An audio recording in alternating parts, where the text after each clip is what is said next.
जय शिवराय मित्रांनो, लाडक्या बहिणींनो, बंधूंनो आणि भगिनींनो, लाडक्या बहिणीसाठी अतिशय महत्त्वाची अशी ही माहिती आहे, ताजी माहिती आहे. एकदम नुकती नवीन अपडेट आलेली आहे. लाडकी बहीण ई-के-वाय-सी संदर्भात नवीन अपडेट आलेली आहे. लाडक्या बहिणींनो, तुम्ही लाडकी बहीण योजनेची ई-के-वाय-सी केली का नाही? नसेल केली तर घाबरून जाऊ नका. मात्र तुमच्यासाठी अतिशय महत्त्वाची अपडेट आहे. ज्या लाडक्या बहिणींनी ई-के-वाय-सी केली नाही त्या लाडक्या बहिणींना लवकरात लवकर ई-के-वाय-सी करावी लागणार आहे. याची मुदत वाढवून देण्यासंदर्भातली नवीन अपडेट आलेली आहे. लाडकी बहीण योजनेच्या मंत्री आदित्य तटकरे यांनी या संदर्भातली घोषणा केलेली आहे. काय घोषणा केलेली आहे थोडक्यात तुम्हाला लगेच सांगतो 2 मिनिटात. स्वतः आदित्य तटकरे यांनी या संदर्भातली घोषणा केलेली आहे. बघा, प्रत्येकाला माहीत आहे लाडकी बहीण योजनेची ई-के-वाय-सी करण्याची शेवटची मुदत 31 डिसेंबर 2025 आहे. मात्र त्या संदर्भात अनेकांना आपण जो यावरचा व्हिडिओ बनवला होता की ई-के-वाय-सी करण्यासाठी मुदत वाढ दिली जाऊ शकते, कारण अनेक लाडक्या बहिणींची ई-के-वाय-सी अद्याप झालेली नाही. त्यामुळे लाडक्या बहिणींना ई-के-वाय-सी करण्यासाठी मुदतवाढ दिली जाऊ शकते. त्या संदर्भातली आता अपडेट हाती आलेले आहे. आदित्य तटकरे यांनी या संदर्भातली घोषणा केलेली आहे. काय घोषणा केलेली आहे, काय म्हटलेलं आहे त्यांनी त्यांच्या आजच्या घोषणेमध्ये? तर बघा, त्यांनी स्वतः ट्विटरवरती पोस्ट केलेली आहे.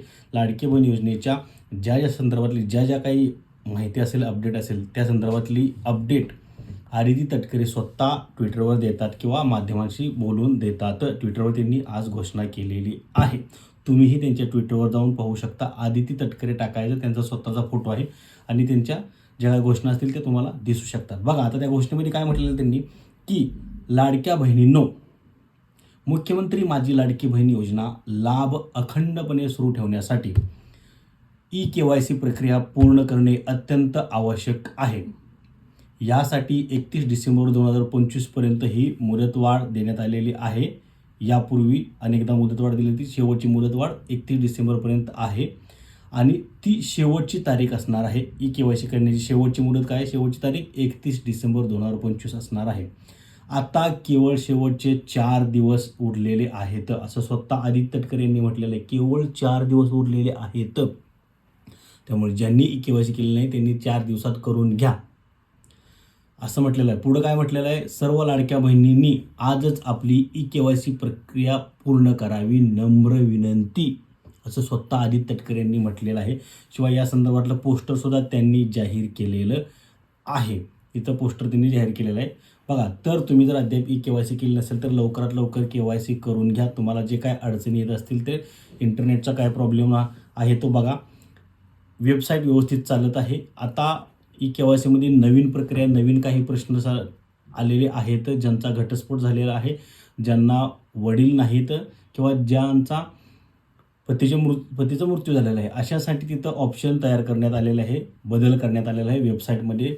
त्यामुळं आणि दुसरी गोष्ट, तुम्ही जर ई-के-वाय-सी केली पण तुम्हाला काय शंका असेल परत ई-के-वाय-सी करायची, तर तुमच्यासाठी परत ई-के-वाय-सी करण्याचा ऑप्शन तिथं उपलब्ध आहे. परत तुम्ही ई-के-वाय-सी करू शकता. अगदी सोप्या पद्धतीने तुम्ही तिथं ई-के-वाय-सी करायची आहे. शेवटचे प्रश्न आहेत, त्याचं नाही उत्तर द्यायचं आहे. ई-के-वाय-सी कशी करायची त्यावरचा व्हिडिओ आपण बनवलेला आहे. तो व्हिडिओ तुम्ही आपल्या चॅनलवरती पाहू शकताय. तर ज्यांची ई-के-वाय-सी केलेली झालेली नाही त्यांनी ई-के-वाय-सी लवकरात लवकर करून घ्या. फक्त 4 दिवस उरलेले आहेत, असे आदित्य तटकरे यांनी आज घोषणा केलेली आहे. मात्र दुसरी महत्त्वाची गोष्ट, ज्या लाडक्या बहिणींना टेक्निकली प्रॉब्लेम येत नाहीत, ई-के-वाय-सी 31 तारखेनंतर जरी झाली नाही, ज्या लाडक्या बहिणींची ई-के-वाय-सी 31 डिसेंबरनंतरही झाली नाही तरी घाबरून जाऊ नका, BP वाढवून घेऊ नका, हार्ट अटॅकनं मरून जाऊ नका किंवा स्वतःचं नुकसान करून घेऊ नका.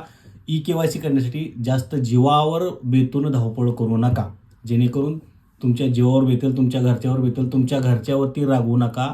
1,500 रुपयासाठी तुमच्या घरच्यासोबत वादविवाद करू नका. लाडकी बहीण ई-के-वाय-सी करण्यासाठी मुदतवाढ दिली जाऊ शकते. अजून 4 दिवस आहेत. 4 दिवसात त्यांच्याकडे जर काही आदित्य तटकरेकडे काही निवेदन गेलं, काही प्रश्न गेले तर त्या ह्याच्यामध्ये मुदतवाढ देऊ शकतात. कारण अनेक महिलांची ई-के-वाय-सी झालेली नाही, मुदतवाढ मिळू शकते. अशा अनेक ई-के-वाय-सीच्या आहेत प्रक्रिया. रेशन कार्ड आहे, आधार कार्ड आहे, पॅन कार्ड आहे, त्यांना मुदतवाढ देण्यात आलेली आहे. याला सुद्धा मुदतवाढ दिली जाऊ शकते. परंतु लवकरात लवकर ई-के-वाय-सी करून घ्या. स्वतःचा वाटोळ करून ई-के-वाय-सीच्या भानगडीत पडू नका, ही कळकळीची नम्रतेची विनंती. जय हिंद, जय महाराष्ट्र.